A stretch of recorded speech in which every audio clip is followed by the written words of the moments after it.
For 3 weeks, every single morning, I walked past him, and for 3 weeks, I didn't even notice. Not until I realized he was watching me. It wasn't a stare, not in a threatening way. It was more like ... observation. His eyes were incredibly clear, way too intelligent for someone who slept on a piece of cardboard right outside the Meridian Tower. You know how it is. In a big city, most people just ignored him. It's a survival mechanism, right? You develop this selective blindness to human suffering. The homeless, they just become part of the background, like fire hydrants or parking meters. You learn to step around them. You don't make eye contact, and you absolutely do not engage. But this man, he was different. He never asked for money. He never held up a cardboard sign with a story on it. He never shook a cup full of loose change. He just sat there, propped up against the cold granite wall of my office building, on his little cardboard mat, and he was always reading. I'm talking about thick books, the kind with worn-out covers, philosophy, history, classic, literature. These weren't just props. They looked like they'd been read and reread 100 times over. His fingers would trace the lines of text, and you could see he was completely absorbed. It was a strange sight against the hustle and bustle of downtown. Then came that Tuesday in October. The air was crisp. Leaves were skittering across the sidewalk, and I was in a rush. As usual, I made a mistake. A simple, stupid mistake. I made eye contact. He looked up from his book, and his gaze met mine for just a fraction of a second. But it was enough. "Cassian Montgomery," he said. His voice was steady, calm. It wasn't a question. It was a statement of fact. I stopped dead in my tracks. My heart did this little stutter step in my chest. My hand, the one holding my leather briefcase, tightened its grip until my knuckles were white. The question, "Do I know you?" formed in my mind, but before I could even say it, he spoke again. "No," he said, as if reading my thoughts. "But I know you, Senior Vice President of Acquisitions at Vanguard Capital. You have a Harvard MBA. You're married to Eleanor Hartfield, who happens to be Senator Hartfield's daughter. You have 2 children, Madison. She's 7, and Cole, he's 5. He paused, and his eyes never left mine. You drive a Tesla Model S. License plate VGD 2847. You're allergic to shellfish, and you donate exactly $5,000 to the Metropolitan Museum every year, not because you give a damn about art, but because your wife sits on the board." My blood ran cold. It felt like someone had just dumped a bucket of ice water over my head. The morning chill suddenly seemed to seep right into my bones. The noise of the city, the traffic, the distant sirens, the chatter of people passing by it, all faded into a dull hum. All I could hear was the pounding in my ears. How do you know all that?" I managed to stammer out. My voice sounded weak, far into my own ears. He closed his book, marking his page with a thin, weathered finger. "I pay attention," he sighed simply. "It's what I do. I watch people. It is amazing what you can learn when you just sit still and observe the world, instead of rushing through it." He leaned his head back against the wall, a faint, unreadable smile playing on his lips. "Especially people like you," he added. My mind was racing. Who was this man? A private investigator? Someone from a rival firm trying to dig up dirt? Blackmail? People like me? I asked, trying to keep my voice from shaking. I needed to understand what was happening. I needed to regain some semblance of control. "Yes," he confirmed, his voice dropping to a near whisper, making me lean in unconsciously. "People who think they're invisible. People who believe that their wealth, their status, creates this impenetrable bubble that separates them from the rest of humanity. People who've forgotten they're just as mortal, just as vulnerable, just as temporary as everyone else." He gestured vaguely at the stream of people flowing past us, oblivious, just as temporary as me. Every instinct in my body screamed at me to walk away, to turn around, go straight back to my car, and drive home, or, at the very least, march into the lobby, find building security, and report him. That would have been the smart thing to do. The logical, rational, safe thing to do. I should have done it. I really should have, but I didn't.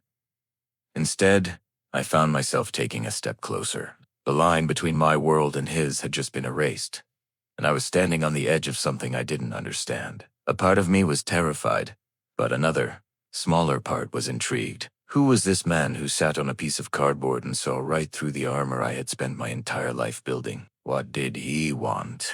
And more importantly, what was he going to do with everything he knew about me? Cassian Montgomery, the man who thought he was invisible. I stood there, frozen on the pavement, realizing that my life had just taken a very sharp, very unexpected turn. The story was just beginning. Thanks so much for listening. If you enjoyed this and want to find out what happens next, make sure to hit that subscribe button and turn on notifications so you want to miss the next chapter. I should have done anything except what I actually did, which was ask. What do you want? He smiled a sad, knowing smile that seemed to contain centuries of understanding. I don't want anything from you, Mr. Montgomery. I'm offering you something. I don't need anything from a homeless person. Everyone needs something. The question is whether you're aware of what you need. Most people aren't. He gestured to the empty space beside him on the cardboard. Sit with me for 5 minutes. Just 5 minutes. If you still think I have nothing to offer after that, you'll never see me again. I'll move to a different building. I have a meeting at 9:30 with the Donovan Tech acquisition team. It won't start without you. You have 11 minutes. I'm asking for 5. The fact that he knew about my meeting should have terrified me. Instead, I was curious. Against every instinct, every rule of urban survival, I sat down on the cardboard beside him. He smelled like the street, a mix of unwashed clothing, exhaust fumes, and something else. Books, I realized. He smelled like old books. What's your name? I asked. Does it matter? If we're going to talk, I should know what to call you. Call me Ezra, though I've had many names over the years. Over the years? How old are you? Old enough to have watched this city change from a place of dreams to a place of transactions. Old enough to remember when people actually saw each other instead of just calculating each other's net worth. That's not an answer. It's the only answer that matters. He turned to look at me directly, and I was struck again by his eyes. They were gray like storm clouds, and impossibly deep. Tell me something, Cassian. Are you happy? That's a personal question. It's the only question that matters. Are you happy? I thought about my life. The penthouse apartment overlooking Central Park. The beach house in the Hamptons. The cars, the clothes, the club memberships. The position at Vanguard Capital that came with a 7-figure salary and substantial bonuses. The beautiful wife. The accomplished children. The carefully curated Instagram life. Yes, I said. I'm very happy. Liar. The word hit like a slap. Excuse me? You're not happy. You're successful, which you've convinced yourself is the same thing. But success without meaning is just elaborate distraction. You're running on a treadmill, getting nowhere, and calling it progress. You don't know anything about my life. I know you take Ambien to sleep. I know you've been having panic attacks in your office. Hide them well, but I've seen you through the window, late at night, when everyone else has gone home. I know you look at your children sometimes, like they're strangers you're obligated to care for. I know you and your wife haven't had a genuine conversation in months. I know you're successful and miserable and terrified that this is all there is. My hands were shaking. How could you possibly know any of that? Because I pay attention, and because you're not unique, Cassian. You're a type. The successful, empty type. The kind who climbs every mountain and wonders why the view from the top is so disappointing. I stood up. This was a mistake. I don't need life advice from someone who lives on the street. No, you don't need it. But you wanted. That's why you sat down. That's why you're still standing here instead of walking away. He looked up at me. I told you 5 minutes. You still have 2 left. I don't know why I sat back down. Maybe it was the certainty in his voice. Maybe it was the uncomfortable accuracy of everything he'd said. Maybe I was just curious about where this was going. "What do you want from me?" I asked again. "Nothing. I want to give you something. A gift." "What kind of gift?" "Perspective. The ability to see what you've been ignoring. The chance to wake up before it's too late." "Too late for what?" "For your life to mean something. Right now, you're sleepwalking through an expensive existence, collecting achievements like Pokemon cards, checking boxers on someone else's definition of success. You're 43 years old, and you've already wasted most of your life. The question is whether you'll waste the rest of it too." "I haven't wasted anything. I've built a career. You've built a resume. There's a difference. A career has meaning. A resume is just a list of ways you've sold your time to people who do and care about you. Vanguard Capital is one of the most prestigious." I didn't ask about prestige. I asked about meaning. "When you de-end, you will die, Cassian. Sooner than you think. What will you have contributed? What will you have created that matters? What will you leave behind, besides money and a very nice funeral?" The questions landed like punches. I opened my mouth to respond, but nothing came out. Ezra stood up gracefully, despite his age and circumstances. "Your 5 minutes are up. You can go to your meeting now. Continue your successful, meaningless life. Or you can come back tomorrow and we'll continue this conversation." "Why would I come back?" "Part of you knows I'm right. Part of you has been screaming for years that something is wrong, that you've made terrible mistakes, that you're running out of time to fix them. Part of you is desperate to wake up." I stared at him. This man on the street, this complete stranger who seemed to see right through me. "And you can help me with that?" I asked, a mix of skepticism and a sliver of hope in my voice. He simply replied, "I can show you the door. Walking through it is your choice." Then, just like that, he sat back down, picked up his book. I glimpsed the cover, Marcus Aurelius, Meditations, and started reading as if our conversation was over, as if I'd already left. I just stood there for a good 30 seconds, trying to process what had just happened. Then, I did what I always did. I walked into Meridian Tower, took the elevator up to the 47th floor, and for the next 9 hours, I pretended that conversation hadn't shaken me to my very core. I buried myself in spreadsheets and conference calls, the familiar rhythm of my high-powered life. But that night, it all came rushing back. Lying in bed next to my wife, Eleanor, as she scrolled through her phone, the silence of the room was deafening. I couldn't stop thinking about Ezra's questions. "Are you happy? What will you leave behind?" I didn't have good answers. And that realization terrified me more than anything the man on the street had said. I didn't sleep a wink that night. Every time I closed my eyes, I saw his piercing gray eyes, heard those questions circling in my skull. A thought kept hammering at me. "You're 43 years old and you've already wasted most of your life." At 2 in the morning, I finally gave up on sleep. I got up, went to my home office, and pulled out the files for the Donovan Tech acquisition. This was a massive deal.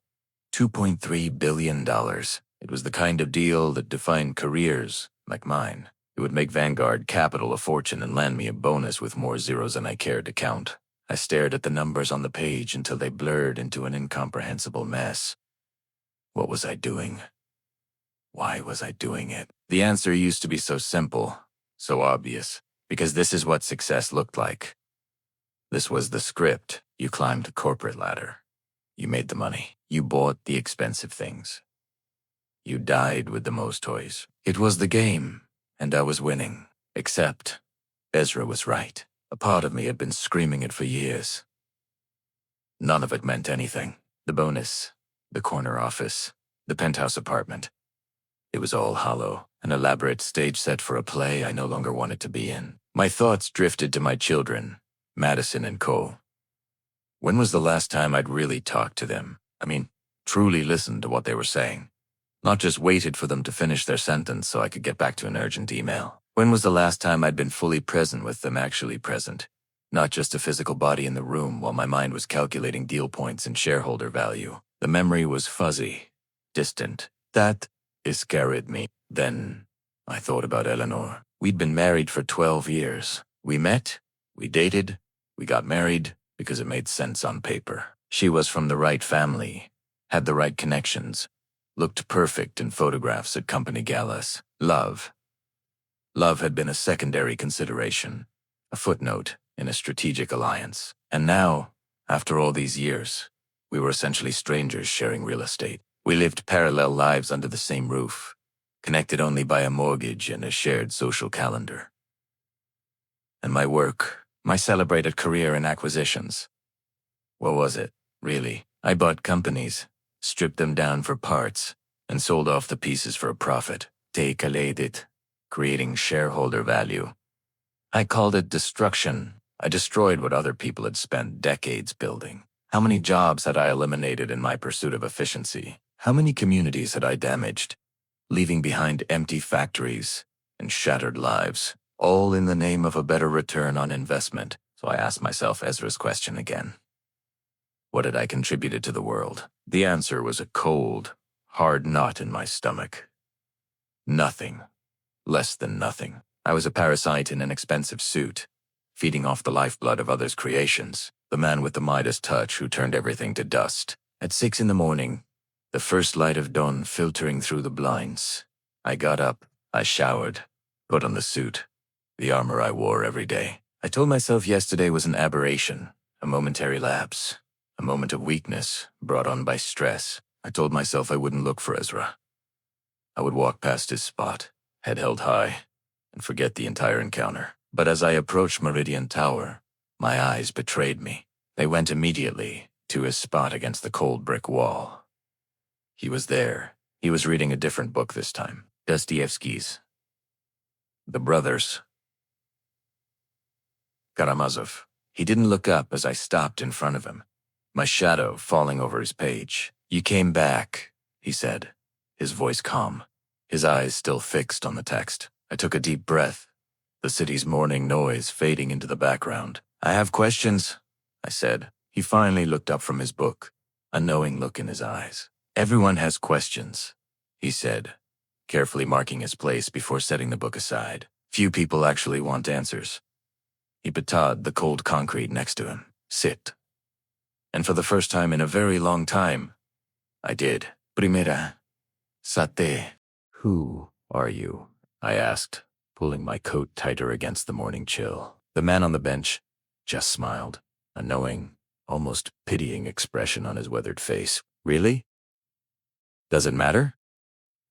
"Yes," I insisted, my voice sharp with impatience. "If I'm going to listen to life advice from a homeless person, I need to know it cut me off. You need to know my credentials, my resume. Whether I have the proper qualifications to challenge your worldview." He chuckled softly. "That's exactly the problem, Cassian. You've been trained to value credentials over wisdom, titles over truth. You trust a CEO more than a philosopher, because the CEO has money. But money doesn't make people wise. It often makes them the opposite." The directness of his words was unsettling. "So what are your credentials?" I shot back. "I've lived," he said, his gaze steady. "I've paid attention. I've made every mistake you're currently making and learned from them. That's my credential. I am what you will become if you do ante. Change someone who had to lose everything to understand what mattered." A shiver ran down my spine that had nothing to do with the cold. "You're saying you used to be like me?" "Worse than you," he said without a trace of pride. "I had more money, more power, more arrogance. I believed I was invincible. And then life taught me otherwise. As it always does. My curiosity was piqued. This wasn't the usual rambling I'd expect. "What happened? That's my story, not yours," he replied gently. "What matters is whether you're ready to hear yours." I glanced at my watch. 8:47 a.m. I had 13 minutes before I needed to be upstairs for the morning meeting. 13 minutes. I could spare that. "I'm listening." "Good." He nodded, as if a pact had been made. "Then let's start with a simple exercise. Tell me about your children, not their accomplishments or their schedules. Tell me about who they are, what makes them laugh, what scares them, what they dream about when they're alone." I opened my mouth to answer, confident, but the words caught in my throat. I fumbled. Madison likes ballet. She's good at math. Cole plays soccer. He's in kindergarten. He looked at me, his eyes piercing through my well-constructed facade. Those are activities. I asked who they are. The silence that followed was deafening. I don't know. The admission hung in the air, heavy and shameful. Exactly, he said. Not with malice, but with a profound sadness. You've spent 7 years with Madison and 5 with Cole, and you don't know who they are. You know their schedules. You know their achievements, but you don't know them because you've never bothered to ask. You've been too busy being successful. The words were like a punch to the gut. They hurt because they were true. Before I could recover, he continued. Now tell me about your wife. When was the last time you had a conversation with her that was about logistics or social obligations? I tried to think back, past the charity gala planning, the parent-teacher conferences, the vacation itineraries. When was the last time we just talked? Weeks? Months? It felt like years. We talk every day. I started to defend myself, but he saw right through it. You exchange information. That's not conversation. That's coordination. When was the last time you asked Eleanor what she dreams about? What she fears? What makes her happy or sad or angry? When was the last time you actually saw her instead of just the role she plays in your life? We've been busy. Everyone's busy, he interrupted, his voice firm. That's the excuse people use when they've stopped caring. You're busy making money. She's busy maintaining appearances. And in the middle of all that busyness, you've forgotten to have a life. A surge of anger and embarrassment washed over me. I shot up from my seat. I don't have to sit here and be insulted. You're right, Liz sighed calmly. You can leave any time. Go back to your office. Make your deals. Live your empty life. I won't stop you. But I didn't leave. I couldn't. My feet felt rooted to the pavement. I stood there, a storm of emotions raging inside me: anger, hurt, confusion. Why did this stranger's words cut so deep? Why did they affect me more than anything I'd heard in years? Finally, I managed to ask the question that was burning in my mind. Why do you care? What's in this for you? He looked at me, his gaze unflinching. Nothing. Absolutely nothing. I don't want your money. I don't want your gratitude. I don't even particularly like you. My jaw tightened, but I'm offering you a gift anyway, because that's what people do when they understand how the world actually works. They pass on what they've learned. They try to save others from making the same mistakes. By insulting them, I asked, my voice laced with sarcasm. By telling them the truth, he corrected. Which often feels like an insult when you've spent your whole life surrounded by people who lie to you. Your employees lie because you pay them. Your wife lies because it's easier than honesty. Your friends lie because they're not really friends, they're contacts, connections, people you network with. I'm probably the only person in your life who tells you the truth. A profound silence fell between us, broken only by the distant city sounds. I looked at the glass skyscraper where my office was. A monument to my success. A monument to everything I was suddenly questioning. I turned back to the man on the bench. The man with no credentials, no title, no resume. And in that moment, he seemed to hold more wisdom than anyone I'd ever met. And what truth is that? I asked.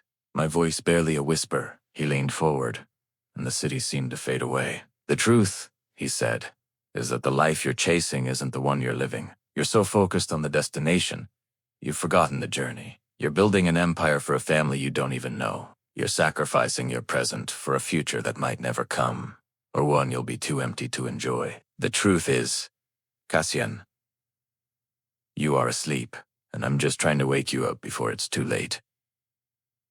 I looked at my watch again, 8:59 a.m. The meeting had started. For the first time in my career, I didn't care. I sat back down on the bench, the cold concrete a stark contrast to the warmth spreading through my chest. The truth, I was finally ready to hear it. How often do we get caught up in the hustle, in the chase for success, that we forget what truly matters? We coordinate with our families instead of connecting with them. We network with friends instead of nurturing friendships. We live by schedules, not by moments. Maybe it's time we all took a moment to ask ourselves the hard questions. Do we know who our loved ones truly are, beyond their roles and their routines? When was the last time we truly saw them? Perhaps the greatest credential isn't a degree or a job title, but the wisdom gained from a life fully lived and fully paid attention to. Thank you for listening. If this story resonated with you, consider subscribing for more reflections on what it means to live a truly meaningful life. He told me I was wasting my one precious life, that I was sacrificing meaning for money, trading the profound for the profitable. He said that every day I continued down this path, I was becoming more successful and less human, and that eventually, if I didn't change, I'd wake up at 70 and realize I'd have spent my entire existence chasing things that do not matter. He just picked up his book and said, "You have 3 minutes before your meeting. Go make your money, Cassie. Just don't pretend it's making you happy." Permit a why, kid? How why? I rode the elevator to the 47th floor, attended the meeting, and discussed acquisition strategies, market valuations, and synergistic opportunities. But my mind wasn't there. A part of me was still sitting on that cardboard mat on the sidewalk, listening to a homeless man completely dismantled my entire worldview. At lunch, I did something I'd never done before. I left the office in the middle of the day, went to a bookstore, and bought a copy of Marcus Aurelius's Meditations. I found a quiet coffee shop and started to read. When you wake up in the morning, tell yourself the people I deal with today will be meddling, ungrateful, arrogant, dishonest, jealous, and surly. They are like this because they can't tell good from evil. But I have seen the beauty of good and the ugliness of evil, and have recognized that the wrongdoer has a nature related to my own. I closed the book and stared out the window. Was that me? Meddling, arrogant, unable to tell good from evil? Yes, probably, almost certainly. When I got back to the office, my assistant met me at the door. "Mr. Montgomery, your wife called. She said dinner tonight is at the Harringtons. Black tie, 7 o'clock. Another dinner party, another night of performing, of fake conversations with people I didn't like, discussing topics I couldn't care less about, all to maintain relationships that were purely transactional." "Cancel it," I said.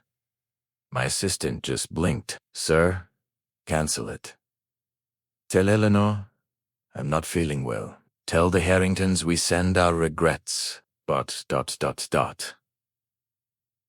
This is the senator's dinner. Your wife said it was crucial." I cut her off. "I don't care. Cancel it." I walked back to my office, closed the door, and just sat in the silence. What was I doing with my life? For the first time in years, I didn't have an answer. At 5:47 p.m., Eleanor called. I let it go to voicemail. She called again at 5:52, and again at 5:58. At 6:03, a text came through. "What is going on? The Harringtons are expecting us. This is unacceptable." I typed back a simple reply. "Not going. You can go without me." The response was immediate. "We need to discuss this. I'm coming to your office." 20 minutes later, she arrived. She was immaculate, in a cocktail dress that probably cost more than most people's monthly rent.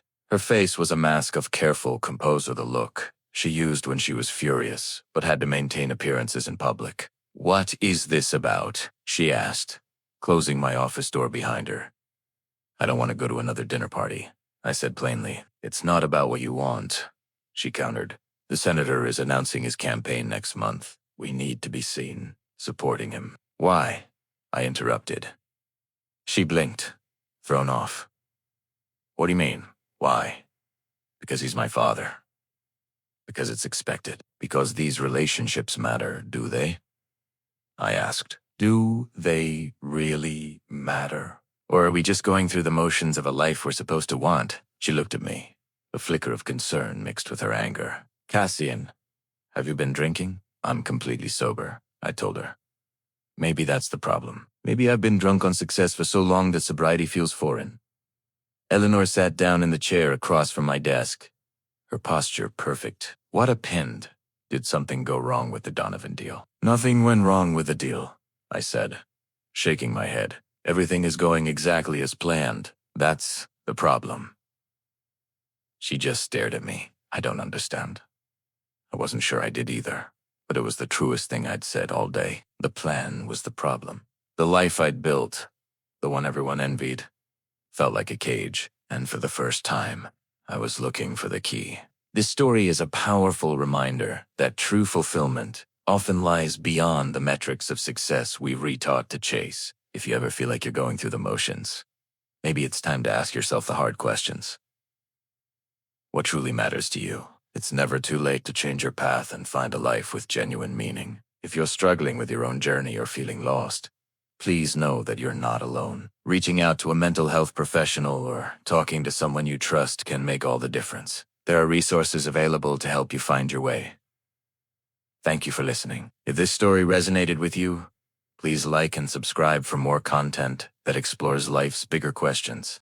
When was the last time we had a real conversation? When was the last time we talked about something that mattered? When was the last time we were happy? I looked at my wife, Eleanor, her expression a mix of confusion and impatience. We're very happy, she said.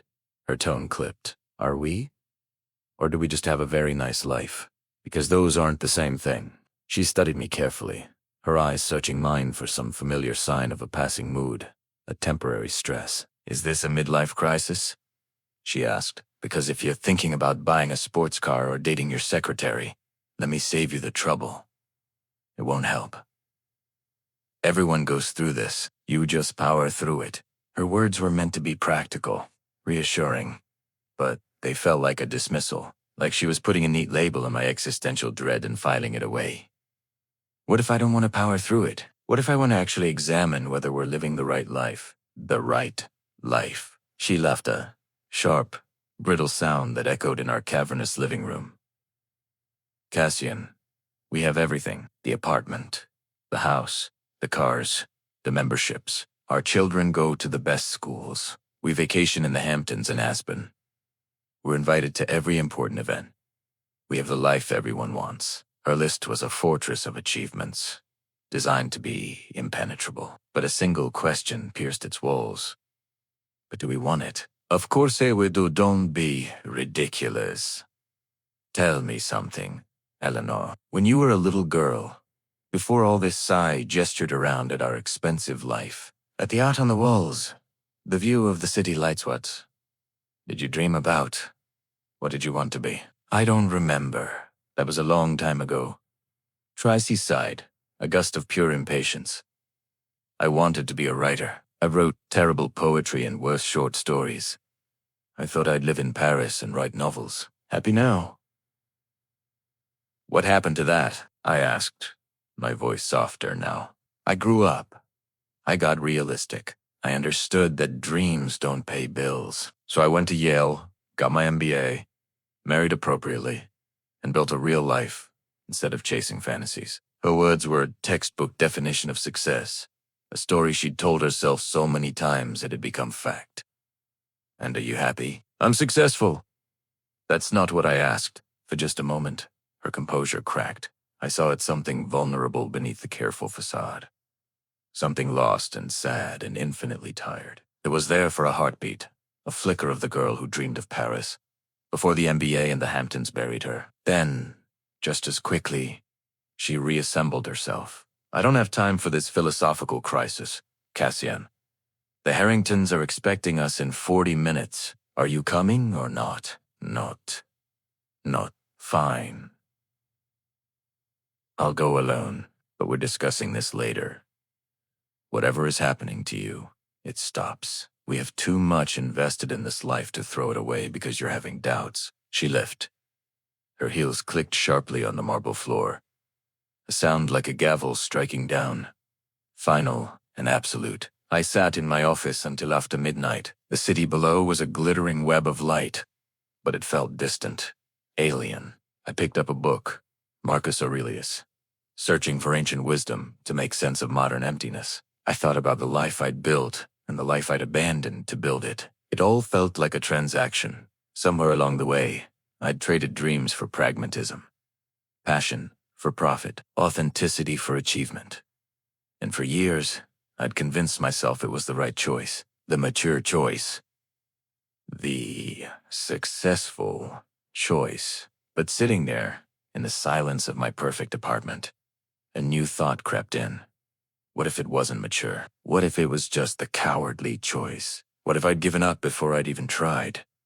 At 1 a.m., the silence became too loud. I left the building, walking past the empty lobby desk. Ezra, the night security guard I sometimes chatted with, was gone. His cardboard mat was empty, his spot against the wall vacant, but he'd left something behind. A book. The Prophet, by Khalil Gibran. There was no note, no explanation. Just the book lying there like a message. Primera picked it up. The cover was worn, the pages soft from being read many times. I opened it to a random page, and my eyes fell on a passage, and a merchant said, "Speak to us of buying and selling." And he answered and said, "To you the earth yields her fruit, and you shall not want if you but know how to fill your hands. It is in exchanging the gifts of the earth that you shall find abundance and be satisfied. Yet unless the exchange be in love and kindly justice, it will but lead some to greed and others to hunger." I read the passage 3 times. It wasn't about finance or market caps. It was about a different kind of exchange, an exchange of love and kindly justice, an exchange that fills not just your hands, but your soul. My entire career, my entire life had been about transactions, but I'd forgotten the most important part of the equation. I took the book home. I rode the silent, private elevator up to the penthouse, where Eleanor was already asleep. Lost in a world I no longer felt a part of, I stood in the doorway of my children's rooms, a ghost in my own home. Madison, 7 years old, was clutching a stuffed rabbit I didn't remember buying. Cola, 5, was sprawled across his bed with the abandoned confidence of childhood, dreaming of things I couldn't imagine. A wave of shame washed over me. When was the last time I'd tucked them in, read them a story? When was the last time I'd asked about their day and actually truly listened to the answer? I couldn't remember. My life was full of things, but it felt completely empty of meaning. I was a successful man who was failing at everything that mattered. I had the life everyone wanted, but it wasn't the life I needed. That night, holding a stranger's book, I realized that the cost of my success was myself, and I wasn't sure I could afford to pay it any longer. The journey to find yourself can be lonely, and the questions are often hard, but asking them is the first step. If you've ever felt this way, like you're living someone else's life, know that you're not alone. Sometimes it's the quietest moments that lead to the biggest changes. Thanks for listening. If this story resonated with you, consider subscribing for more reflections on life, meaning, and the choices we make. I was 43 years old, successful beyond most people's dreams, and I didn't know my own children. Something had to change. I just didn't know what yet. This realization hit me like a physical blow, sitting alone in my silent, cavernous study. The portraits of my family on the wall felt like props from a movie, not real people I shared my life with. The life I'd meticulously built, the empire I commanded, suddenly felt hollow, a gilded cage I'd constructed around myself. The trophies and awards lining the shelves were just cold metal. They couldn't hug me back. They couldn't tell me about their day. The next morning, I did something unprecedented.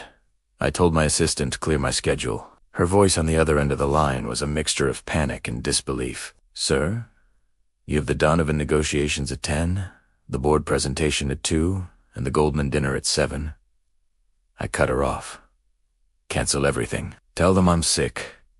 Tell them I had a family emergency. Tell them whatever you want. I'm not coming in today."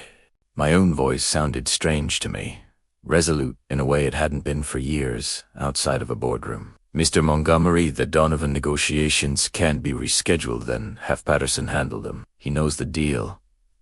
I could almost hear her sputtering. "But your lead, not today." "I'm not." I hung up before she could protest further. The silence that followed was deafening, but liberating. For the first time, in as long as I could remember, my day belonged to me, not to a series of appointments and obligations. My wife, Eleanor, was already going early morning Pilates, followed by a charity committee meeting, followed by lunch with her mother. Our paths rarely crossed, during daylight hours. It was easier that way. Less conversation meant less opportunity for the polite, simmering tension that had become the background music of our marriage. We were partners in a business called the Montgomerys, but the personal connection had been outsourced and downsized years ago. I walked into the kitchen, a room I usually only saw in the pre-dawn darkness. Madison and Cole were eating breakfast, supervised by Marguerite, our nanny. They looked up when I entered, their small faces a mask of surprise. "Daddy," Madison said, her spoon hovering midair. "Why are you still home?" The question, so simple and innocent, twisted a knife in my gut. My presence in my own home, on a weekday morning, was an anomaly. "I'm taking the day off," I said, trying to sound casual, as if this were a normal occurrence. "I thought maybe we could spend it together." They exchanged glances, a quick, furtive look that spoke volumes. It was a look of confusion, of uncertainty. Spending time with their father was apparently so unusual it required silent confirmation between them. "All of us?" Cole asked, his voice small. "Just us, all of us," I confirmed, my heart aching. "What do you want to do?" Another exchange of glances. They literally didn't know how to answer. My children, who could have anything money could buy, were stumped by a simple question about what they wanted to do with their father. Our family life was a series of scheduled events, the occasional museum visit, the obligatory school plays, carefully photographed vacations where we all smiled for Instagram while barely speaking to each other. Spontaneity was a foreign concept. "Can we go to the park?" Madison asked tentatively, as if she were asking for a trip to the moon. "The one with the big playground?" It was a request so simple, so pure, it nearly broke me. "Yes, absolutely. Go get your coats." They scrambled from their chairs and ran off, their sudden excitement a stark contrast to their earlier confusion. That excitement, that simple joy over a trip to the park, was a painful reminder of how little it took to make them happy, and how consistently I had failed to provide even that. Marguerite looked at me warily, her professional demeanor barely masking her surprise. "Mr. Montgomery, shall I accompany you?" "No, thank you." "Marguerite, I can handle a trip to the park." I tried to sound confident, but even to my own ears, I sounded like a man in uncharted territory. "Of course," she said, her voice laced with a hint of doubt. "It's just dot. Dot, you've never dot. Double quotes, I know," I said, cutting her off gently. "That's the problem. We went to Central Park. I was in jeans and a sweater, feeling like an actor in costume. The kids were in their expensive outdoor gear, looking like they'd stepped out of a catalog. The morning was cool and clear, the park filled with a world I never saw. Nannies and stay-at-home parents and retired people feeding pigeons. This was the city's daytime rhythm, and I was completely out of step. I watched Madison on the swings, pumping her legs with fierce concentration, determined to go higher than any other kid. She had my drive, I realized. I watched Cole navigate the climbing structure with the fearlessness of someone who has yet learned to be afraid yet. He was bold, adventurous, and I realized with a sickening clarity, I didn't know them. These were strangers I lived with. Strangers I was financially responsible for, but emotionally disconnected from. "Push me, Daddy," Madison called from the swings, her voice bright and clear. "Primera while, iked, over my hands," feeling clumsy as I placed them on the small of her back. I started to push, gently at first, then with more force as she yelled, "Higher. Higher." Her laughter was the most beautiful sound I had ever heard. Cole soon abandoned the climbing frame and ran over. "Me next, Daddy, me next." For the next hour, I did nothing but push my children on the swings. My arms started to ache, my sutan thigh muscles protesting this unfamiliar work. But I didn't care. I was listening to them. Really listening. Madison told me about her best friend, Sarah, and a secret club they had formed. Cole described, in painstaking detail, a lizard he had seen in a book. These were tiny fragments of their lives, treasures they were offering me, and I gathered them greedily. After the swings, we bought hot pretzels from a vendor. They were too salty and probably stale, but we sat on a bench and ate them like it was the finest meal on earth. I watched Cole try to give a piece of his to a pigeon, his face a study in concentration. I saw Madison carefully wiping salt from her fingers on her designer jacket, a miniature version of her mother. I was seeing them, not just observing them, but truly seeing the little people they were becoming. For the first time, I wasn't thinking about market shares or quarterly reports. I was just a dad in a park with his kids, and it felt more real, more important than any deal I had ever closed. As the sun climbed higher, a thought occurred to me. "Who wants ice cream?" I asked. Their eyes went wide. "Ice cream, for lunch," Cole whispered, as if it were a forbidden secret. "Why not?" I said, a grin spreading across my face. We found a small ice cream parlor just outside the park. I let them choose any flavor they wanted, with all the toppings. Madison got double chocolate fudge with rainbow sprinkles. Cole chose a bright blue concoction called Cosmic Cookie. I got a simple vanilla cone and watched them eat, their faces smeared with chocolate and sugar, and I laughed. A real, deep belly laugh that I hadn't felt in years. They looked at me, startled at first, and then they started laughing too. In that moment, surrounded by the sticky sweetness and the sound of my children's laughter, the world felt right. On the walk home, their energy finally starting to wane, Cole reached up and took my hand, his small fingers wrapped around mine. A simple act of trust that felt monumental. Madison walked on my other side, chattering away about what she wanted to do tomorrow. She just assumed there would be a tomorrow with me. One day. This single, simple day had recalibrated their expectations. It had recalibrated mine, too. I looked at these two incredible little humans, my children, and I felt a surge of love so fierce it almost knocked me over. I had been sleepwalking through the most important years of their lives, and I had almost missed it. Almost.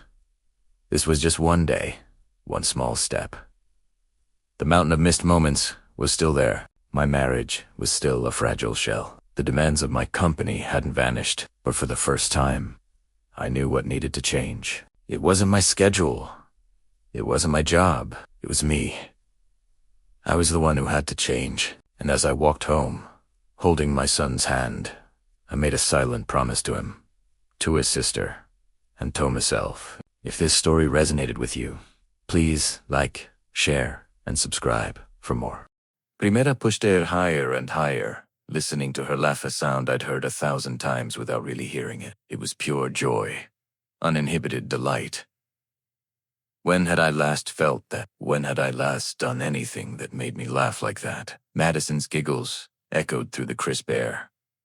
A melody I'd forgotten, I loved. We were just at the park, a simple outing, but it felt like discovering a new world. After the playground, we got hot chocolate from a street cart. The steam warmed our faces as we sat on a bench, just watching the world go by. It was then that Cole, my 5-year-old, looked up at me with those big, innocent eyes. "Daddy?" he asked. "Are you sad?" I was taken aback. "Why would you think I'm sad?" "You look sad," he said, with the simple honesty only a child possesses, like when mommy talks to grandma on the phone. Out of the mouths of babes. A tiny arrow straight to the heart. "I'm not sad, buddy." I tried to reassure him, and maybe myself. Just thinking. About what? The question hung in the air. How do you explain an existential crisis to a About whether I'm doing things right, I finally said. Whether I'm being a good daddy? "You're a good daddy," Madison said loyally. "My little defender, you work really hard." "Working hard doesn't make me a good father," I told them, the words feeling more real as I spoke them. "Being here with you makes me a good father, and I haven't been here enough." "You're here now," Cole said, his simple wisdom cutting through all my complicated thoughts. "You're right," I smiled. A real smile this time. "I'm here now." We spent 3 hours in that park. We fed the ducks at the pond, their quacks and squabbles filling the air. We watched street performers juggle and dance, tossing a few dollars into their hats. We even got greasy, salty pretzels from a vendor, the kind tourists buy and locals like us usually ignore. We did all the simple, Ordinary things that I had forgotten to appreciate. And you know what?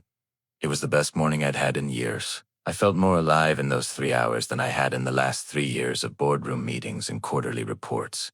When we finally got home, Eleanor was already back. She was at the dining table, laser-focused, reviewing seating charts for some upcoming gala, the perfect hostess.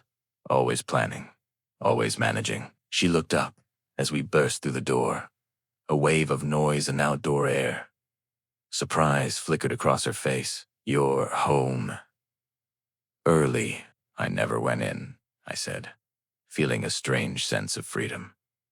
"We went to the park."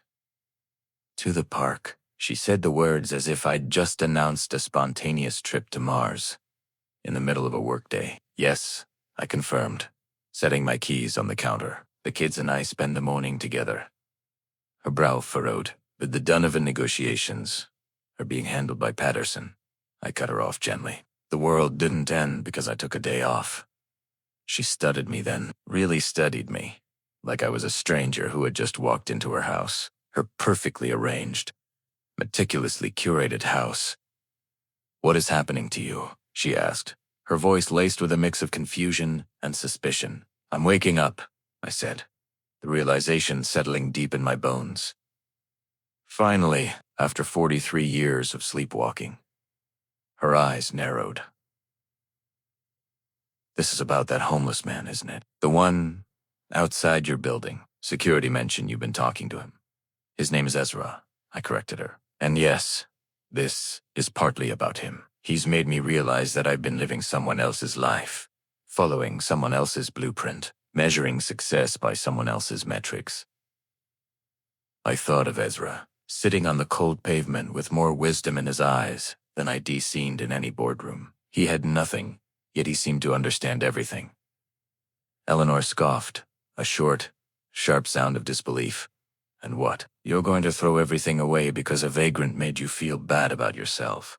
"It didn't make me feel bad about myself," I explained, trying to keep my voice even. "He made me see myself clearly. For the first time."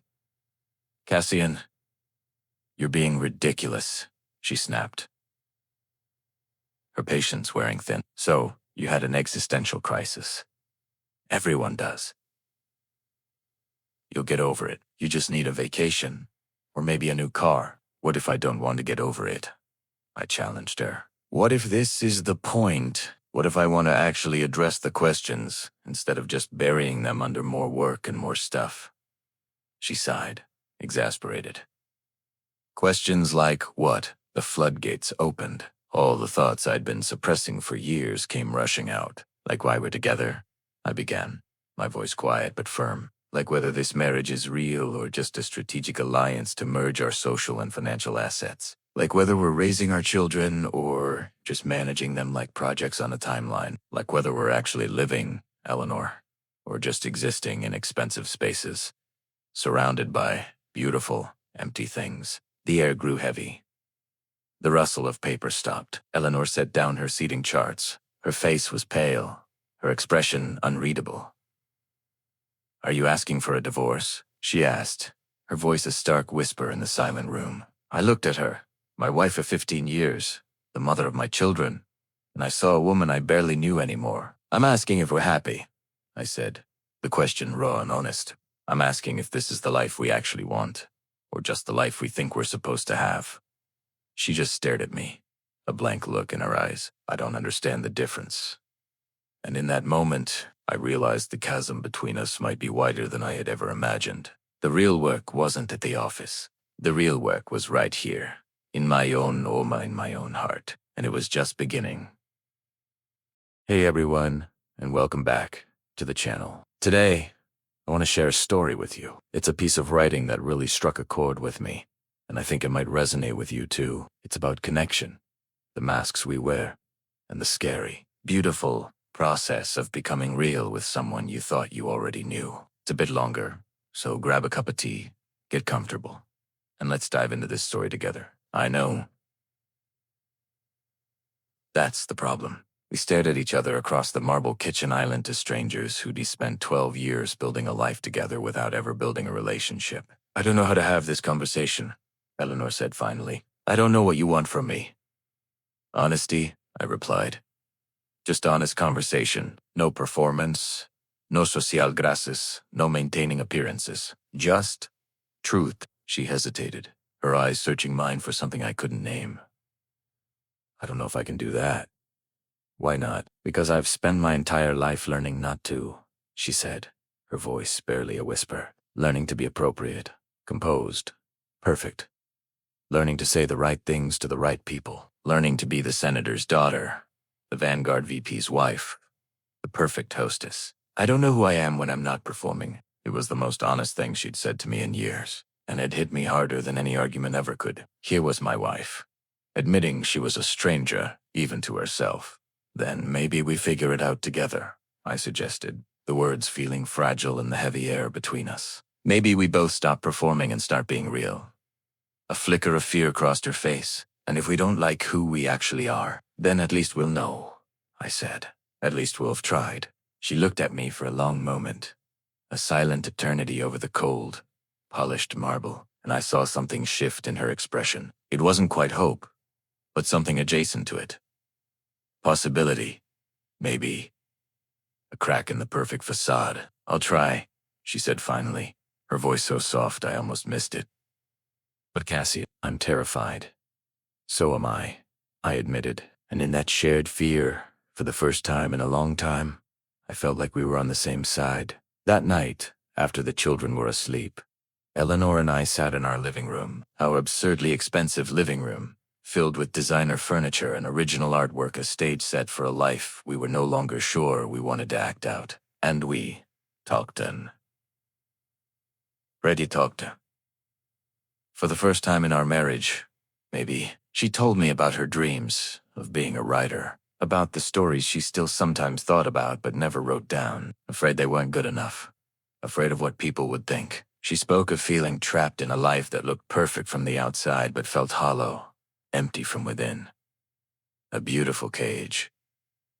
Then it was my turn. I told her about the panic attacks that seized me in the middle of board meetings, the crushing weight on my chest that no one ever saw. I told her about the Ambien I took every night just to quiet the racing thoughts. I confessed the growing, terrifying sense that I'd meticulously built a successful life while completely destroying any chance of a meaningful one. We didn't solve anything that night.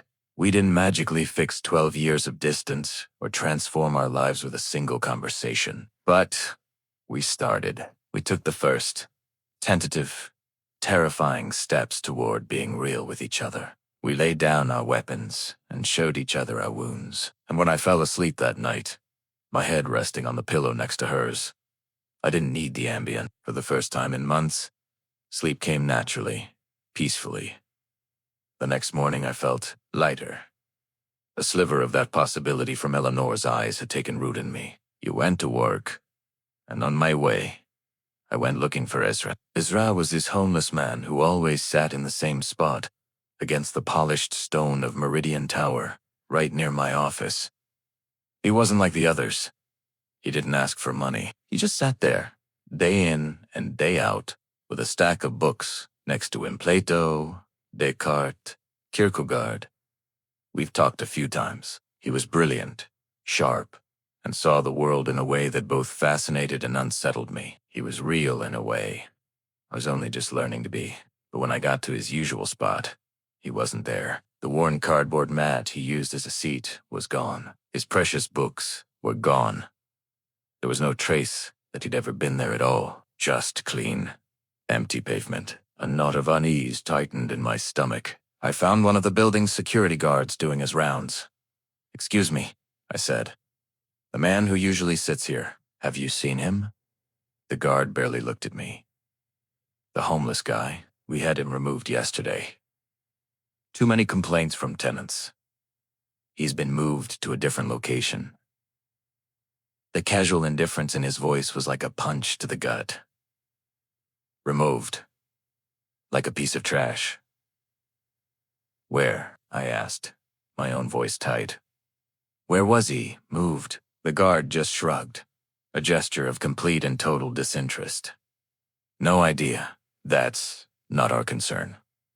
Not our concern. The words echoed in my head as I stood there, staring at the empty space where a man used to sit and read philosophy. I spent my entire lunch hour walking the surrounding blocks. I checked every doorway, every alley, every alcove, searching for a familiar figure hunched over a book. My heart pounded with a strange urgency. It felt important, vital, that I find him, that I tell him. I don't even know what. That he wasn't invisible, that he mattered nothing. He was gone, dejected.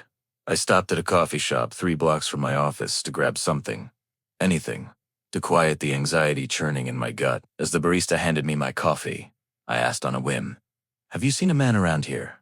Older, homeless, always reading thick books?"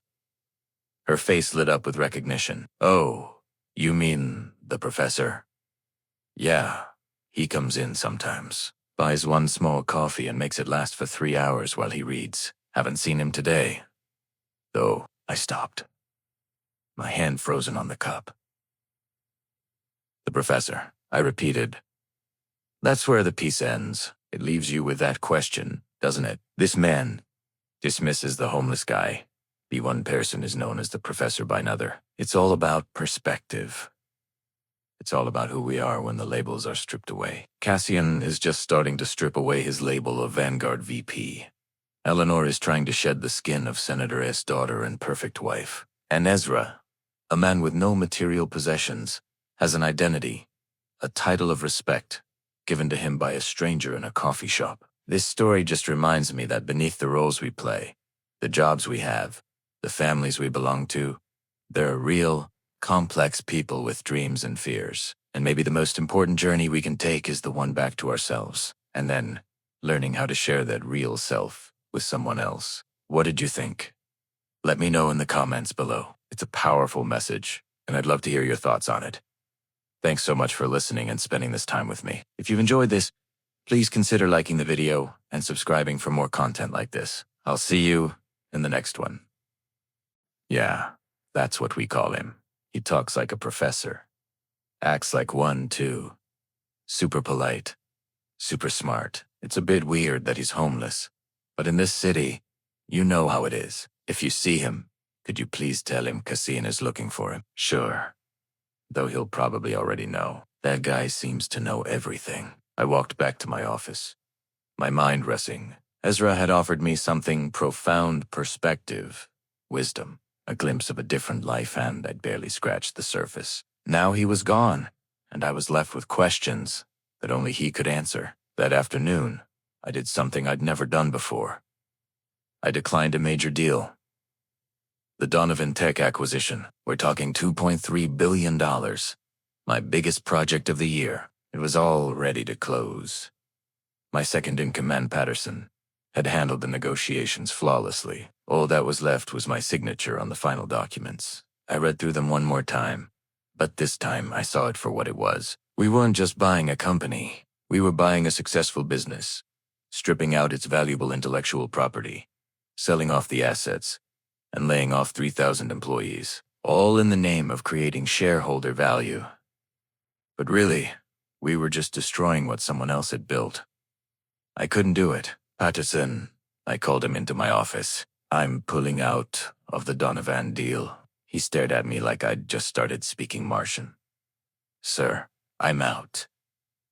You can take the lead if you want, but if my name is on it, I'm rejecting the entire acquisition. Mr. Montgomery, this deal is worth tens of millions to Vanguard. Your bonus alone would be... I don't care about the bonus. The partners will never accept this. You've been working on Donovan for 8 months, and I've realized it's wrong. We're not creating value, Patterson. We're just extracting it.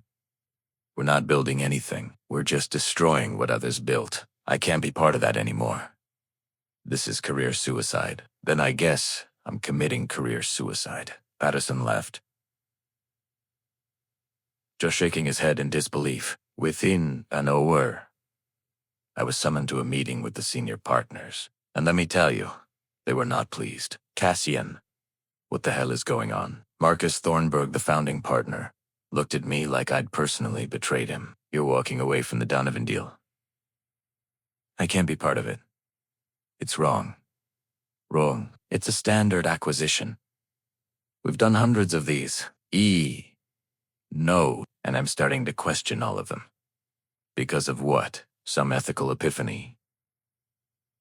Since when do you care about ethics? Since a homeless man asked me if I was happy, I thought. Since I realized my own children don't really know me. Since I finally understood that success without meaning is just an elaborate, empty failure. I looked him in the eye. Since I realized that what we do here doesn't make the world a better place. It just makes us richer while making everything else worse. The room went completely silent.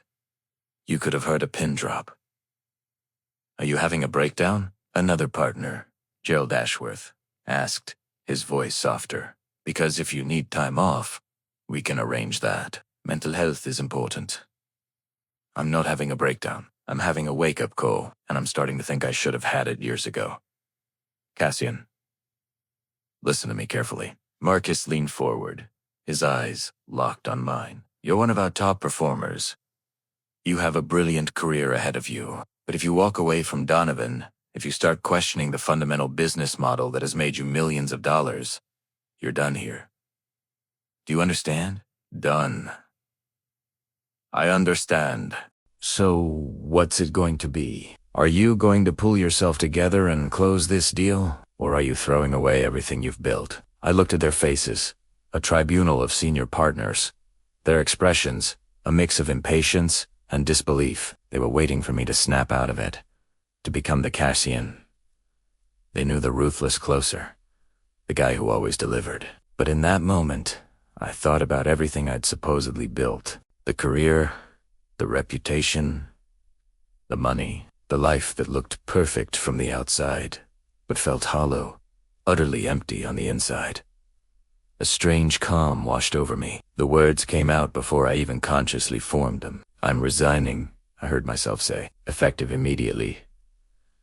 The shock on their faces would have been funny if the moment wasn't so profoundly serious. My managing partner, a man who saw people as assets on a balance sheet, sputtered, "You can't resign in the middle of." I cut him off. I just did. I'll work with HR to transition my projects.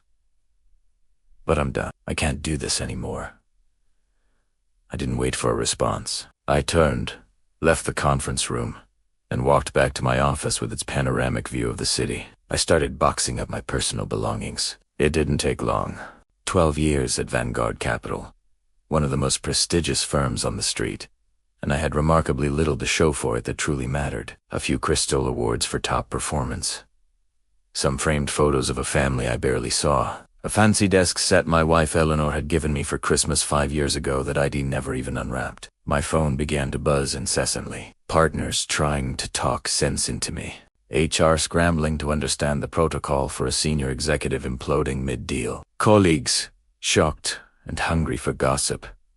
I silenced the phone and ignored all of it. At 6 p.m., I carried my single, small box of belongings to the elevator. I rode down 47 floors for the very last time, the descent feeling symbolic. I walked through the cavernous marble lobby, a path I'd trod thousands of times, and stepped outside into the crisp October evening. I was a newly unemployed man with no plan, no safety net, and absolutely no regrets. And then I saw him. Ezra was back, sitting on his worn cardboard mat, propped against the cold granite of the building, reading the Brothers Karamazov, as if he'd never left, as if he'd been waiting for me. I walked over and, without a word, sat down on the pavement beside him. My expensive suit felt ridiculous. "I quit," I said, the words feeling real for the first time. He didn't look up from his book. "I know." "How could you possibly know?" I asked, bewildered. "Because you're here," he said, finally closing the book and placing it beside him. "If you'd stayed at Vanguard, you'd still be upstairs, attending to your very important career." "You look at me," his eyes clear and perceptive. "How do you feel?" The question hit me harder than I expected. I took a deep breath at the city air, thick with exhaust fumes and the smell of roasted nuts from a street cart. Terrified, I admitted. Exhilarated. Confused. Free. Good. Good. He nodded slowly. "Those are the right feelings." A wave of anger sure urged through my confusion. "Is this what you wanted?" "For me to throw away my entire career?" I didn't want anything. He corrected me gently. I offered you a different perspective. What you do with it is your choice, and yours alone. So what do I do now? The question hung in the air between us, a raw plea. Whatever you want, he said, a small smile playing on his lips. That's the gift of freedom you get to choose. For the first time in your life, probably, you get to actually choose who you want to be instead of just accepting who you think you should be. But I have a wife, I argued, clinging to my old reality. 2 children who depend on me financially. I can't just... He cut me off. Not unkindly. You have 12 years of savings and investments from one of the highest paying jobs in the country. Eleanor has a trust fund. Your children's education is already funded. Money is not your problem, Cassia. Meaning is your problem.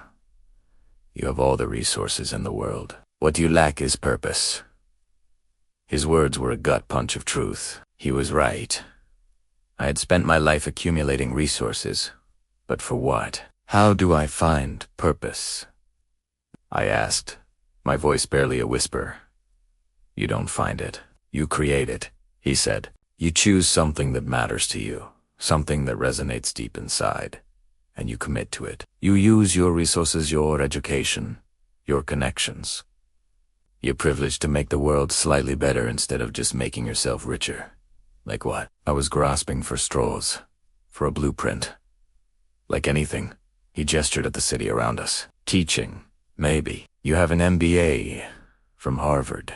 There are community colleges filled with ambitious students who would benefit enormously from that knowledge. Or advocacies. There are countless causes that desperately need people with your strategic mind. Or you could engage in philanthropy that's actually meaningful, instead of just a tax-deductible photo opportunity.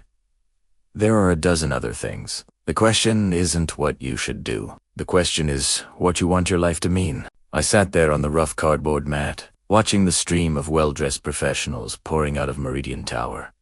They were heading to their expensive apartments, their successful lives, their important careers. I used to be one of them, just minutes ago. Now I was sitting on the street with a homeless man, unemployed, my whole world turned upside down, trying to figure out what came next. And for the first time, I didn't envy them. I looked at Ezra, this strange, sage-like man who had appeared in my life at the exact right moment. Thank you, I said, and I meant it more than anything I'd said in years. For the questions, for the perspective, for caring enough to challenge me. He waved a dismissive hand. Don't thank me yet. The hard part comes now, actually building a life of meaning instead of just talking about it. Will you help me? I asked, feeling like a child again. I've already helped you. The rest is yours to figure out. Will I see you again? He shrugged. Depends on whether you need to. My work is waking people up. Once they're awake, they don't need me anymore. I slowly got to my feet, my joints stiff. I extended my hand. Ezra took it, his grip surprisingly strong, firm, and warm, despite his apparent age and circumstances. Who are you really? I had to ask one last time. He smiled, a knowing, mysterious expression. I'm the person you'll become if you make the right choices, or the person you'll become if you make the wrong ones. I'm both possibility and warning. Which one I represent is up to you. I walked home slowly, carrying my small box of office belongings, my mind racing to process everything that had just happened. I'd quit my job. I'd walked away from millions of dollars. I'd effectively destroyed my career in finance, and I felt lighter, more alive than I had in years. The city light seemed brighter, the future unknown, and for the first time, that felt like a promise, not a threat. The journey was just beginning. 1 year after walking away from Vanguard Capital, I found myself in a different kind of boardroom. This one was a classroom at Metro Community College, filled with students grappling with a case study on corporate acquisitions. The irony was thick enough to cut with a knife. I posed the question that had once defined my entire professional life. Does the company prioritize shareholder returns or employee welfare? What's the right choice? A student named Keisha didn't hesitate. Isn't it obvious? People should always matter more than profits.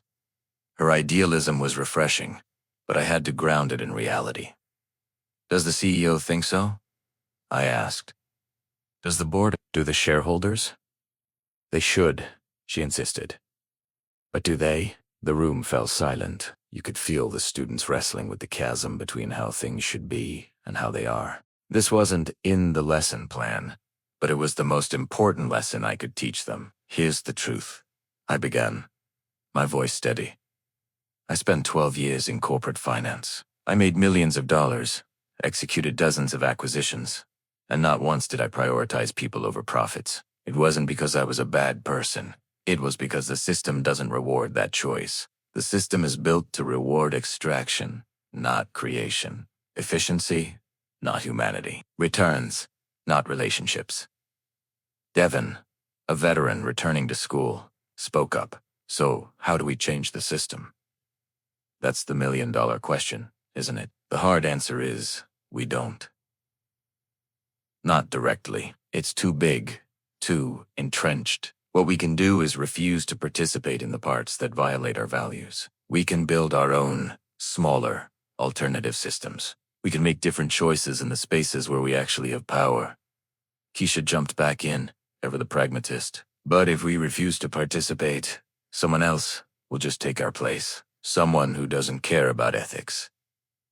You're absolutely right, I conceded. And that's the hardest part. Doing the right thing often means sacrificing what the world calls opportunity. It means being less successful by conventional metrics. It means accepting you can't change the entire world, but you can be responsible for your part in it. The discussion that followed was one of the most passionate and thoughtful I'd ever been a part of. These students weren't just here to get a grade. They were trying to figure out how to build meaningful lives in a system that often seemed designed to chew them up and spit them out. In that moment, I knew that teaching them was the most important work I had ever done. After class, a student named Marcus came up to my desk. He was a bit hesitant. Professor Montgomery, can I ask you something personal? Of course. Marco, why'd you really leave corporate finance? I mean, you had it made. Why just walk away from all that? I took a deep breath, thinking of how to condense a decade of crisis into a simple answer. Because I realized I was measuring success all wrong, I said. I used to think success was about money, titles, and impressive achievements on a resume. But real success is alignment. It's living a life that matches your values. It's doing work that actually matters to you. It's being present for the people you love. By those measures, I wasn't successful at Vanguard. I was just very well compensated. But don't you miss the money? He asked, genuinely curious. Sometimes, I admitted, but I don't miss who I was when I had it. I don't miss the constant anxiety, the sleeping pills, the hollow feeling that I was wasting my one and only life. Honestly, I'd rather be here, making $40,000 a year and feeling like I'm making a difference, than be back there making millions and hating the person I saw in the mirror. Marcus nodded slowly, processing it all. My mom works 3 jobs. She always told me to get a good corporate job, make real money, and have a better life than she did. But listening to you, I don't know if I want that life. Then don't choose it, I said, leaning forward. Choose something that aligns with who you really are and what you truly value. Maybe that ends up being a corporate job, and that's fine. But make sure it's a conscious choice you make, not just the default setting you fall into because someone else told you to. Thanks, Professor. As he left, I sat alone in the quiet classroom, soaking in the moment. A year ago, I was a senior vice president at a top-tier firm. Today, I was an adjunct professor, making what my old colleagues would call poverty wages, and I was loving every minute of it. My phone buzzed. It was a text from my wife, Eleanor. Sold a story. Small literary magazine. Only pays $200, but they're publishing it. My first professional sale. I couldn't help but smile. Her transformation had been even more profound than mine. The former senator's daughter, whose life revolved around hosting charity galas, was now a serious writer, grinding it out, submitting her work, and finally breaking through. She had never been happier. And neither had our marriage. It turned out that when you stop performing for each other and start being your authentic selves, you can build something incredibly real and strong. We fogged more, sure, but they were real disagreements about things that mattered, not petty squabbles, and we connected more. We laughed more. We genuinely enjoyed each other's company. That Ibeninga walked into a scene of perfect, beautiful chaos. My daughter, Madison, was focused on her homework at the kitchen table. My wife was at the stove, making dinner. And my son, Cole, was on the living room floor, surrounded by an elaborate Lego creation. "Daddy!" he shouted, running to give me a hug. "Look what I made." I knelt down to get a closer look at his spaceship, a wild contraption with wings and weapons sticking out everywhere. "That's incredible, buddy. Tell me all about it." And he did. Inexhaustive. Wonderful detail. He explained every feature: the weapons systems, the shields, the crew quarters. And I listened. I wasn't just nodding along, my mind still at the office. I was truly present, hanging on his every word. This right here was success. It wasn't the penthouse apartment, the fancy title, or the 7-figure bonus. It was this: being home in time for dinner, listening to my son's imagination run wild, helping my daughter with her math homework, cooking with my wife while we celebrated her first story sale. This was the life I had chosen, and it was worth more than all the money in the world. This was the life I'd been missing while I was too busy being successful. After dinner, after the kids were in bed, Eleanor and I sat on our balcony. It was smaller than our old penthouse balcony, but it was ours in a way the old one never was. "Do you ever regret it?" Eleanor asked, her voice soft in the evening air. Walking away from Vanguard, I didn't even have to think about it. Never, not even when the bills are tight, or when we can't afford something we used to buy without thinking. Not even then, I said, turning to her. "Do you regret the changes?" She was quiet for a moment, her gaze lost in the city lights. "I miss some things," she admitted. The ease of unlimited money, the social status, the assumption of importance that came with it. But I don't miss who I was. I don't miss the performance. I definitely don't miss waking up every day and wondering, is this really all there is? "We're not rich anymore," I said, stating the obvious. "By our old standards, we're barely middle class. But we're free. We're real. We're actually living instead of just maintaining the appearance of a life." A smile touched her lips. "I'm writing again. I mean, really writing, not just thinking about it or dabbling, but committing to it. Do you know how long it's been since I felt passionate about something?" "I have some idea." Remetta smiled by. She leaned against me, her head resting on my shoulder. "Thank you." "For what?" "For having the courage to blow up our lives. I never could have done it. But once you did, once you showed it was possible, I could follow." "We did it together," I insisted. "No," she said, her voice firm. "You did it first. You took the risk. I just benefited from your bravery." We sat there in a comfortable silence, just watching the city breathe, thinking about the life we'd had and the life we were now building. It's funny. A year ago, I'd walked past a homeless man reading philosophy outside my office building. A simple, fleeting encounter. And now, that moment had completely restructured my entire existence. I'd lost a prestigious career, a significant income, my social status, and the approval of people I once thought mattered. But what did I gain? I gained a real family, meaningful work, genuine friendships, and a peace of mind I never knew was possible.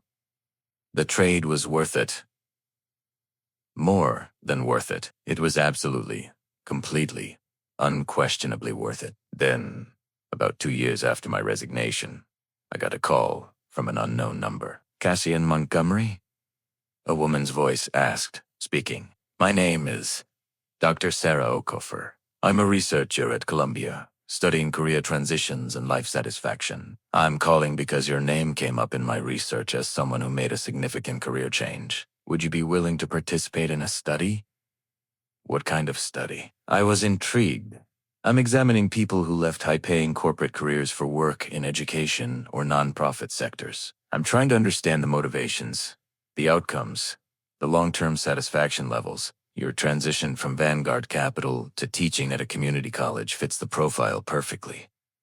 How did you find me? Former colleagues at Vanguard mentioned your name when I was interviewing people in finance. They described your resignation as ... dramatic.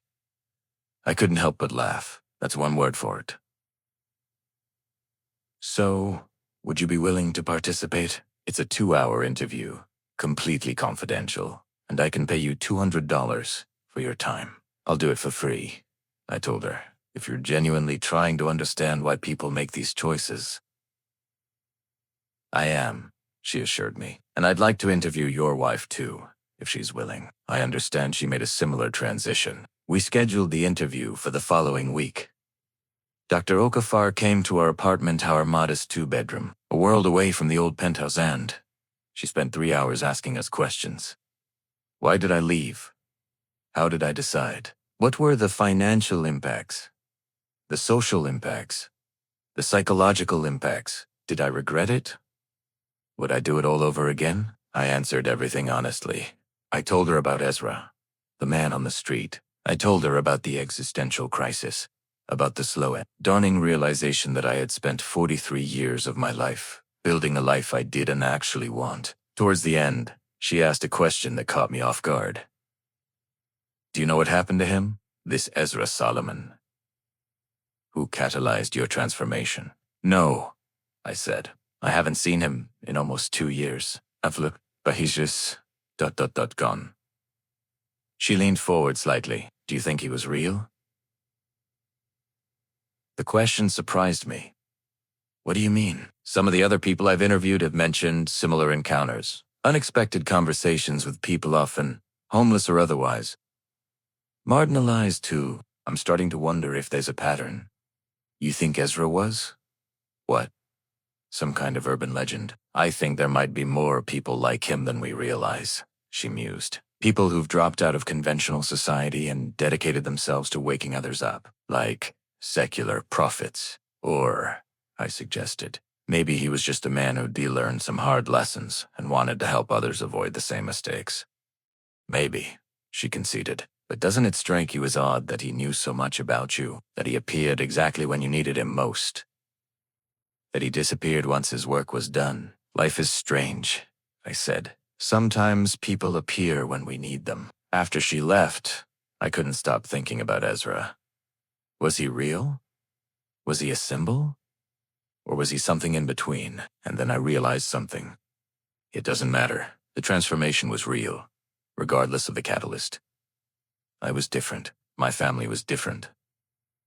My life was different. And in the end, that's the only thing that truly matters.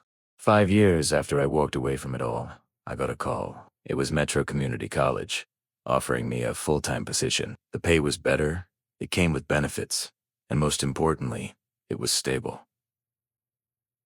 I took it without a second thought. Life was good. My wife, Eleanor, had finally published her first novel. It didn't top any bestseller lists, but it got fantastic reviews and sold well enough. What really mattered was that she was proud of it. It was hers, the result of years of genuine effort and artistic struggle. It held a meaning that hosting fancy charity events never could. Our kids, Madison and Cole, were 12 and 10 now. They were growing up with parents who were actually there. We were at their school plays. We helped with their homework. We listened when they had a bad day. We were building a real family, not just funding one. It was a complete 180 from the life we used to live. One Saturday, I took Madison to a bookstore. She was hunting for the latest fantasy book that all her friends were reading. While she browsed, I found myself drifting towards the philosophy section, a habit I'd picked up. My eyes scanned the shelves, past the familiar names like Marcus Aurelius and Seneca, and then they stopped. A book I'd never seen before caught my eye. The title was Waking Up: Conversations with a Homeless Prophet by a Dr. Sarah Oak. My heart started to pound. I pulled it from the shelf. The cover had a picture of a figure sitting against a brick wall, deep in a book. You couldn't see their face, but the posture, it was so familiar. I nervously opened it to the introduction. It read, This book is the result of 5 years of research into a peculiar phenomenon. Highly successful people who encountered homeless individuals, who challenged their worldviews, and catalyzed dramatic life changes. I kept reading, my hands shaking a little. Over 200 interview subjects reported similar experiences, conversations with seemingly ordinary homeless, people who possessed extraordinary wisdom and insight. Many of these encounters followed a pattern. The subject was in crisis, though often unaware of it. The homeless person appeared, asked provocative questions, offered perspective. The subject's life changed dramatically. Career changes, relationship transformations, value realignments. The author went on to talk about the different theories. Some people she interviewed were convinced their homeless teachers were real. Others wondered if they were just projections, manifestations of their own inner doubts and desires. A few even saw them as something more mystical, like angels or prophets. Dr. Okafor didn't claim to have the answer. She just knew that these encounters changed lives. Whether the teachers were real or imagined didn't matter as much as the incredible transformations they inspired. My eyes jumped to the table of contents, scanning the chapter titles. And then I saw it. Chapter 7. Cassian Montgomery. From Corporate Finance to Community College. It was my story, my name, right there in print. A researcher had spent years studying people just like me, and she'd found me. I bought the book on the spot and went home. That night, I read it from cover to cover. Chapter 7 was my life, captured with incredible precision and empathy. Dr. Okufor had understood my journey perfectly, but it was the other chapters that truly fascinated me. Story after story. Who's like Mine, a surgeon who met a homeless woman outside his hospital. She asked him a simple question. Why did you become a doctor? He couldn't answer. 6 months later, he left his lucrative private practice to work at a free clinic. Then there was a lawyer who defended big corporations. She met a homeless man who was reading legal philosophy, and they ended up debating the nature of justice. She realized she was on the wrong side, fighting against the very people who needed her help. She quit and became a public defender. Another story was about a marketing executive. She met a homeless teacher who challenged her to think about what she was really selling to the world. She quit her job and started a nonprofit to help homeless youth. It went on and on, the same pattern repeating itself. Were all these people meeting Ezra? Or were there many of these teachers out there, all doing the same quiet, world-changing work? The book's conclusion didn't offer a simple answer.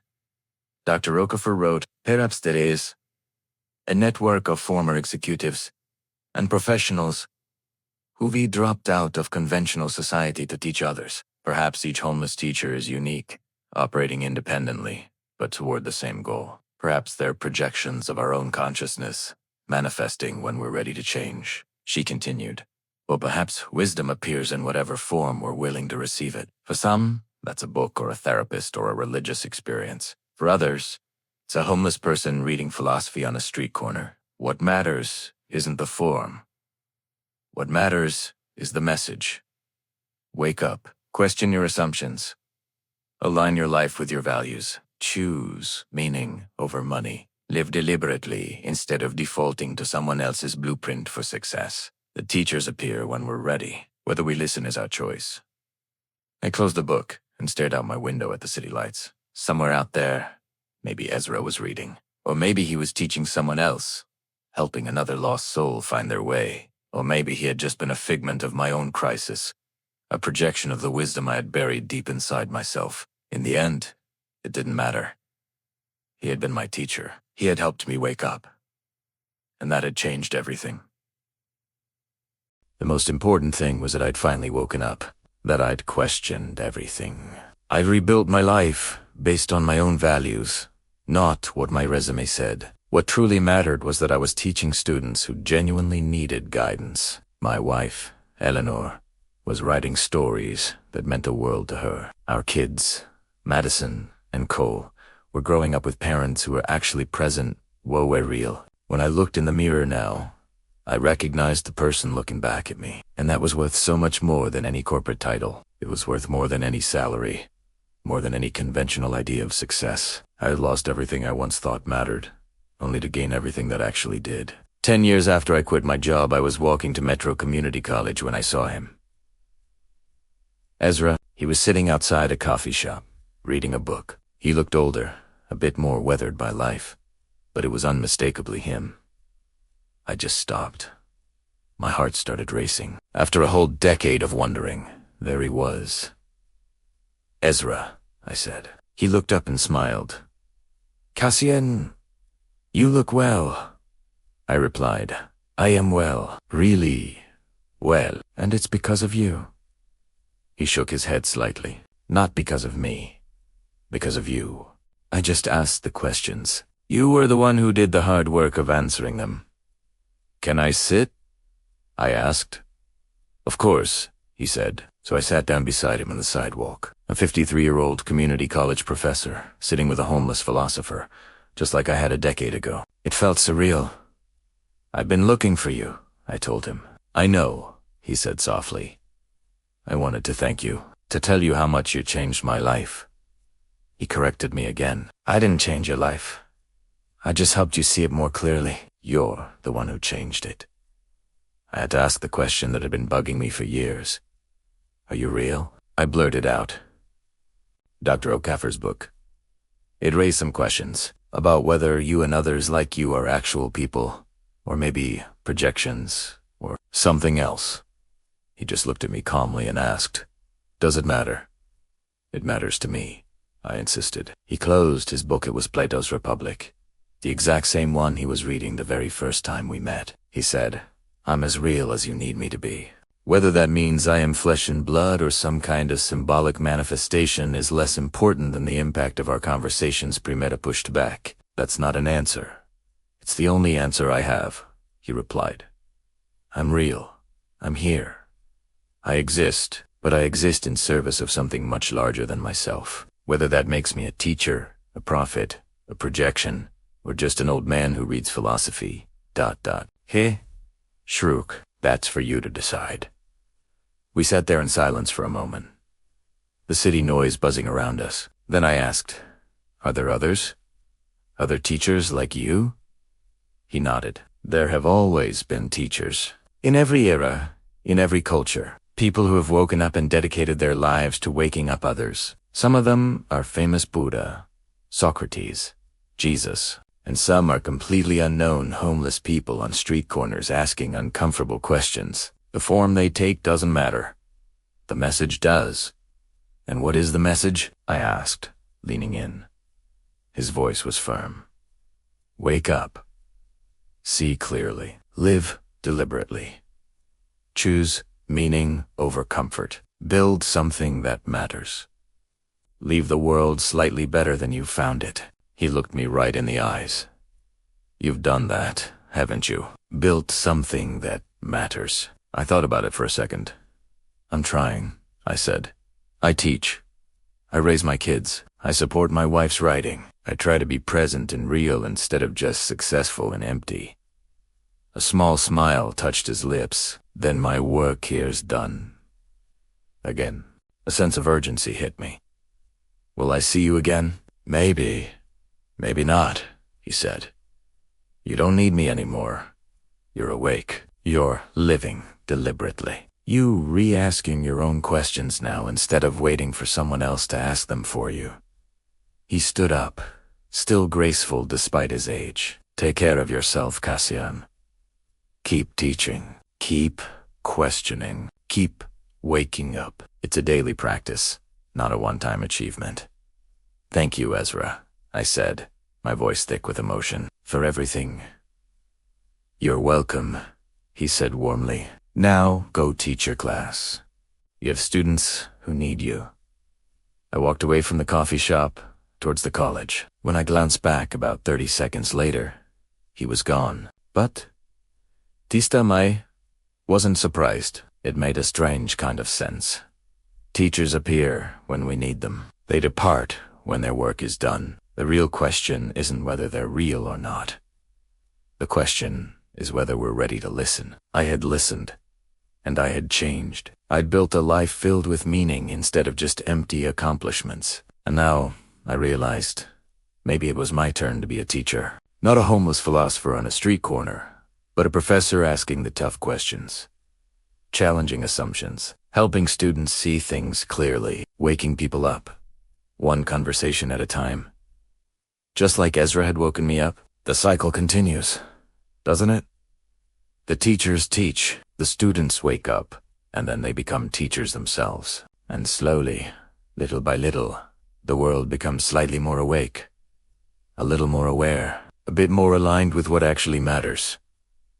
It's not some grand salvation, it's not a transformation on a massive scale, but it's something, and something is infinitely more than nothing. I walked into Metro Community College, ready to teach my business ethics class, ready to ask those uncomfortable questions, ready to challenge my students' assumptions. I was ready to help them wake up before they wasted 43 years of their lives chasing someone else's definition of success, because that's what teachers do.